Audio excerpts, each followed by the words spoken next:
Howdy, and welcome to the Lost Rider podcast. It's an honor and a privilege to address you in the capacity of an interviewer, reporter, and media member. Too many modern media outlets have forgone the integrity and responsibility required of credible information sources. What you will receive here are straightforward discussions with legislators, agency leaders, biologists, engineers, doctors, and countless other experts that have the answers to questions often circulated as kitchen table issues. The title Lost Rider may be thought of literally as well as in the metaphorical sense. While there has been the instance that I was momentarily a little turned around at night in a wilderness area, the idea of being a lost rider in life, well, that fits most folks at some time. These renderings are coming to you in the form of the 25-year-old radio program, The News from the Camp House. It still airs every Saturday morning at 6:30 a.m. Central Time on KULM 98.3 FM out of Columbus, Texas. The original intent was to relate outdoor topics to the general public. Immediately, it was found that all issues are relatable to the outdoors and that people are people. They all play a role and they all have a vested interest. It's this program's desire to answer common questions about how the world works, how it will operate in the future, and what's the holdup? So please listen, enjoy, and never hesitate to contact us with more questions and feedback. Good morning and welcome to this weekend's edition of News from the Camp House. Listening post to the Texas Sportsman Association, this is Herman Brune. And this weekend's edition is also brought to us by the Shaw's Bend Social Club, country club folks who don't have a country club. All right, tell you what. We're doing kind of one of our annual little shows. We're up here in Dallas with Dallas Safari Club. Dallas Safari Club is a big sponsor of the Texas Outdoor Writers Association, and they have a new executive director, Mr. Russel Stacey. Russell, how you doing this morning? Great, Herman. Thank you for the opportunity to be on your show today. All right, you came to this position kind of up through the ranks with Dallas Safari Club. You want to explain that a little bit? Herman, my background is a agribusiness graduate from Louisiana, and farming and ranching and hunting all, as a kid and growing up. And I got involved in Dallas Safari Club 25 years ago and became a life member shortly after. Started volunteering. Dallas Safari Club has a huge volunteer base, and got involved at that level and worked my way up as chairing some of the events throughout their convention. Then was asked to serve on the board. Shortly after that, as a non-voting, just advisor role to a director, then to the president of the foundation, and now today the CEO of DSC. So. All right, president of the foundation. That's kind of a unique idea. Would you explain to my listeners what exactly does that mean? Dallas Safari Club Foundation. All right, would you tell us about the foundation? So Dallas Safari Club is we have a 501c3 and 4. So we have Dallas Safari Club and the Dallas Safari Club Foundation. So the foundation does conservation and education grants throughout the world. And we do quite a few here in North America, conservation projects. We work with partners like Wild Sheep and others, and do grants through water guzzler projects, prescribed burns, different things like that. We also do conservation projects in other countries. Africa, for instance, anti-poaching is a big one there. And our education component, we work with partners Texas Wildlife Association brigades and different ones, and we fund through them. We don't reinvent the wheel. There's so many good education programs out there. We just work with them and help sponsor them. All right. Now, yes, the foundation is all about youth education, correct? Youth education, and we're raising money, putting it to good use, back to education and conservation. So we started years ago, 4 or 5 years ago, with our monies came from the DSC, and they would pass some of the profits from the show, you might say, to us to vet grants and distribute, and now the foundation has grown to raising their own money and have an annual event, and we have an endowment now we've never had before, so we're doing really well. Good. All right. Now let's go this way. You've got a summer program now. It used to always be Dallas Fire Club had a show, and now you've also started having a summer program, and it's up here in Dallas. Go ahead and tell everybody. Yeah, it's so for 2 years ago, Dallas K. Bailey had communicated to Dallas Safari Club, the leadership here, that we could no longer hold a sizable convention. They couldn't host us in the square footage needed to host our convention, which is 675,000 square foot they were offering us there. And we were either going to have to make a choice to downsize and tell some of the exhibitors they didn't have a home, or find a new place. So we ended up taking our big show to Atlanta for a couple of years, 3 years in fact. But while we were in Atlanta, we knew we needed to have something back in Texas, because our members are Texas, many of them are Texas based, and attendees in the past, and we wanted to have a home for them and the volunteers as well. So the idea came up, let's host a smaller event in the summer and tie it with our foundation gala. So we have a DSC show, we have exhibits there, and then the foundation gala for their major fundraiser is that Saturday evening, which this year happens to be July 23rd through the 26th. So we're looking forward to that. It's at the Gaylord Texan in Grapevine, Texas, which is just right outside, 15 miles here from the office. All right, what goes on there? We have 500 exhibitors there at that event, and we'll have a life member breakfast along with a Friday night Boots and Buckles, we call it, which is a fundraiser we'll do Friday night, and then Saturday night will be the big foundation gala. So we have 3 events, and then we'll have exhibits throughout the day, and so welcome anybody to come down and join us. Check out our booths. There's also raffles going on, silent auctions going on, and a lot of cool things for the whole family. It's bring your kids, come out and enjoy it. Okay, it's a family-oriented event. Is there, and a foundation is hooked in, it's kind of foundation gala type of thing. Is there, 500 vendors, and I would assume these are like outfitters and stuff? Outfitters, manufacturers? Outfitters, gun makers, furriers, jewelry makers, artists from all over the world, bronze makers. It's something for everyone at the show. So it's not just hunting, and fishing. It's lots of fishing outfitters from Canada, North America, all throughout North America. So it's a fun event for everyone, and I encourage everybody to bring their families, their kids.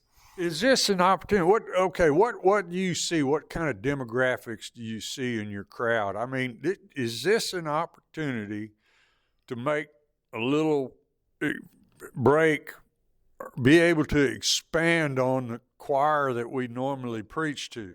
Well, we're going to represent. We'll have 40 countries represented at this show, so there'll be people from Europe, all North America, of course, Canada, Alaska, all of those. South America will be represented, New Zealand, Australia, but it'll be heavily focused on North America and a lot of Texans there, being it's a Texas show in July, and a lot of our ranches in Texas will exhibit there. All right, I think the question I'm asking, okay, so we're up here in Dallas, and Dallas-Fort Worth Metroplex, this big, giant urban area, and those are kind of the people we need to educate about hunting and fishing and conservation. So is this an opportunity to reach out to the public, just the public, not the hunting and fishing based people that we live with every day, but just the public who may have questions about wildlife conservation? Is this an opportunity to maybe make some inroads there? It is, and there'll be people in the industry there, in the conservation space, and a lot of our TV hosts that do outdoor TV will be there. There'll be seminars going on to educate you on bringing, what hunters bringing food to the table. It's not all about going out and shooting a trophy whitetail and mounting it on the wall, but it's about what you can do, the meat, and bringing it back to the house. And it's a lot more to hunting than killing a deer or whatever, and just having it as a trophy on the wall.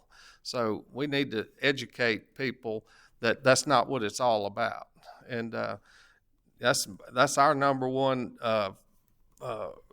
That's our number one meal at all our event at our home. Beef is I'm a farmer rancher and I raise beef, but wild game is our number one meal at the table each night.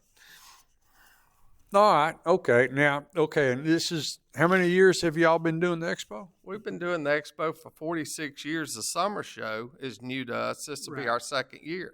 Okay. So, and it's not going anywhere. It was such a hit last year and people loved it. It was at the Gaylord, so people brought their families, and during the heat of the day, they might go out and enjoy the water park and enjoy the amenities there at the Gaylord. But there was things going on in the expo and out of the expo. We had some fun events for everybody. All right. Okay.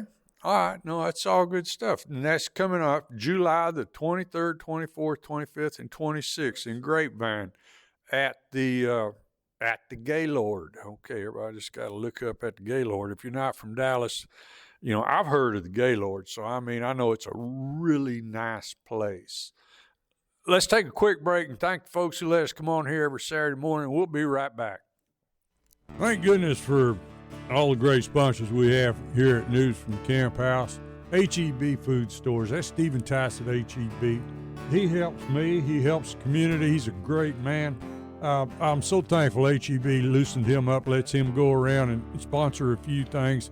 H-E-B's got all your food needs. It's the greatest food store we got here in Columbus. Thank goodness for H-E-B. First State Bank. You go over to the First State Bank, they'll take care of all your loans, all your deposits, your savings, anything you need. Bunch of great hometown people over there. You got Celia Tobias, John Pollock. Everybody over there is looking out for you. Miss Barbara Barta. It's a great bunch of folks at the First State Bank is also sponsoring News from the Camp House. First State Bank takes care of all my business. Baumgart Agency, Susan Baumgart at the Baumgart Agencies, her and Germania. She told me to plug Germania. Germania is an insurance that she likes everybody to know about. The Baumgart Agencies. Miss Susan and I are classmates, being classmates. She got me out of high school, sat right beside her, put us in alphabetical order where I could copy. And Susan Baumgart over at the Baumgart Agency, taking care of all your insurance needs. Lyco Realty, one of the original sponsors of News from the Camp House. Lyco Realty, the oldest real estate company in the county, and for the last 3 years voted the favorite realtor in the county. Lyco Realty, that's Miss Kimberly Johnson, that's Crockett's granddaughter. More kinfolks and classmates and great people from Colorado County. People from Colorado County helping people from Colorado County. That's great. Oh, thank goodness for all these wonderful people come to me want to be sponsors for News from the Camp House. Good morning and welcome to the second half of this week's News from the Camp House. It's Herman Broom. We're sitting up here in Dallas this morning with the Dallas Safari Club new executive director, Mr. Russel Stacey. I say he's the new executive director, but this is not new to him. He's been with Dallas Safari Club for quite a few years. You want to give him that rundown again right quick, how long you've been working with Dallas Safari Club? Well, my wife, I should have mentioned earlier, my wife and I, and it's a family thing with us. My wife and I have been involved. We both hunt and fish, and our daughter as well. And we've been involved with Dallas Safari Club for 20 plus years, but as a volunteer and running convention and life member and doing all those things several years before I actually joined the board, which I served on both the DSC board and the foundation board. I was a director for 6 years on the DSC board and foundation president for 3 years prior to taking this position. Okay. And the foundation is something, it's just, it's curiosity to me. Well, all this stuff's curiosity to me because I'm a communications guy. I am not a money guy. I have to, and that's sad because I have to get a general overview of things. Okay, the foundation is set up for education, and we're going to educate people about wildlife conservation in general. All right. At this point, how many years has the foundation been around? Foundation's been around 10 years. Okay. How much, and I don't think this is a dirty question or nobody's business, about how much does the foundation give out in grants every year? $2.5 million last year in grants. That's also along with our chapters that I failed to mention earlier. We have 27 chapters, and a percentage of all the proceeds raised from the chapters goes through the foundation as well. So between the foundation and the chapters, we're doing about $2.5 million a year in grants, which is a large. That's a big number. Putting back. No, that's great. That's great. Hell, we need every bit of that. Need every bit of that to educate people. And like we always say, you laughed at me a while ago when I said something about preaching to the choir, because we can blame ourselves for doing that quite a bit sometimes. But, it's the general public that we need to go out and try to have an impact on, as well as just a simple promotion of conservation and teaching people how it works. So, with that in mind, okay, what do you look forward to? There's new chapters being formed all the time. There are. We have a chapter coordinator on the East Coast and one on the West Coast, and they're always looking for new chapters and new areas. We have 4 chapters in Texas alone, and then we have our other chapters. I think we're represented in 17 states right now for those chapters. So we have chapters in South Carolina, and we have them in Montana, so as far west as Montana. Oh, well, no, that's too cool. Yes, no, that's too. Excuse me, I said Montana. Wyoming's our furthest chapter, on the west side. So okay, all right. Now, one of the things I think, just to a casual observer, is sometimes it looks like there's a competition between some of these NGOs. And I don't personally like to think of it as competition. You said something earlier about partnering with like TWA and different ones. What about, for anybody that ever gets started on this stuff, now you're sitting, you've come up through the ranks and now you're sitting as executive director of DSC. Okay, all of a sudden there are so many responsibilities going on here. What about stuff like the U.S. Sportsman's Alliance that, is constantly got their fingers on the button or on the pulse in every state as far as different wildlife regulations are concerned, the game laws and all that type of stuff? Do y'all have to partner with somebody? Do y'all have somebody that keeps up with all that stuff? How do y'all address that problem? Well, we have so back to your point on several NGOs in this space, you're 100% correct. I happen to be a life member in 11 of those, and I am a believer in conservation education and advocacy, and how you find your place and which one you settle with. I mean, they all do really good work. I support all. I guess the reason DSC jumped out at me and stuck is because it's volunteer. It's more volunteer run and organized, and it's a little different than others uniquely because of that volunteer base. We have what we call a DSC 100, which is expanded to 500. And those are volunteers that help put these shows and events on and help us raise money. So we don't have to hire outside help and temp help and different things. We have our members help put these events on, which makes the event more profitable. Then that allows us to give more back. Mm-hmm. But it's also engagement. It's like a big family. So that's kind of what brought me in more. And with the DSC, it appealed to me because I was bringing my daughter up, and I wanted her to be more involved in this space, which she absolutely adores. And she loves hunting and the outdoors and fishing and traveling the world. And we need to get more kids in that space. But we do work with others, but we do have someone on staff in Washington and working as a lobbyist there and helping, look out for our make sure our importation laws and things going on state by state, we're addressing all those. So we have someone in-house, but we work with other organizations as well. We vet through the foundation all these different organizations and which ones that are, we need to get behind and push an initiative, and we get behind them and fund them, help fund them. We can't fully fund. It takes us all working together to do this. All right. No, that's a great answer. That's a great answer. Okay. All right. I'm going to drop back just a little bit and go back to the youth education part of this. Communications. Communications are such a major. Now we've got all kinds of social media out there. Too many people on it, too many people, but you have to use it to your advantage. And you got to figure that out. Now, to figure out how to do that, you absolutely got to have somebody younger and smarter than me. But there's something there. And again, is this not maybe a gateway to the public that we're not always preaching to the choir?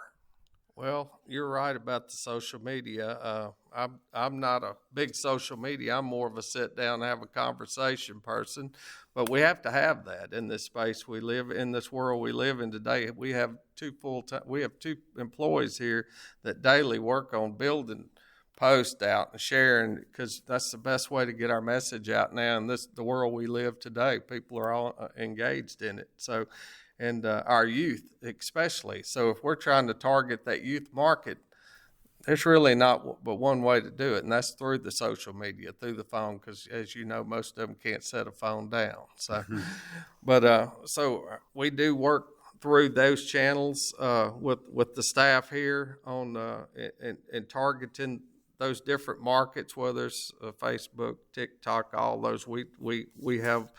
We're on all of those social networks and trying to get a younger market and draw that younger crowd into this and educate them on what we do, because I can't state enough that we're not, we are a hunting organization, but we're not just a trophy hunting club. We're trying to conserve, and educate. So, all right. Let me think. Quick story. In 2014, I called Ben Carter because they were trying to auction off that black rhino tag, and I asked him. They were taking such a beating on the internet, and I called Ben Carter. He was executive director here at the time, and I said, Ben, that old bull y'all trying to kill's got an ear tag. That's not just a tag going out, just out into the go shoot one out to herd. And he goes, that's exactly correct. And I said, that's not in any of the stories. I said, nobody knows this. I said, the only reason I said I was ranch raised, so I know it. I said, as soon as I saw what you're doing, I knew what you were doing. I said, I can't believe everybody else in the rest of the world doesn't understand this or didn't think of that right away. So to that extent, we know about what level the rest of the world works on. It's a big communications hurdle to get over. It is, and a lot of that is we need to do better at that message and getting the message out. I was around when that rhino. In fact, I was working that convention, and there were bomb threats and everything else on the convention center, as well as death threats on the person that bought it. And what a lot of people didn't know about that rhino is that rhino was a non-breeding rhino that had also, the one they ended up targeting on that hunt had killed 5 youth.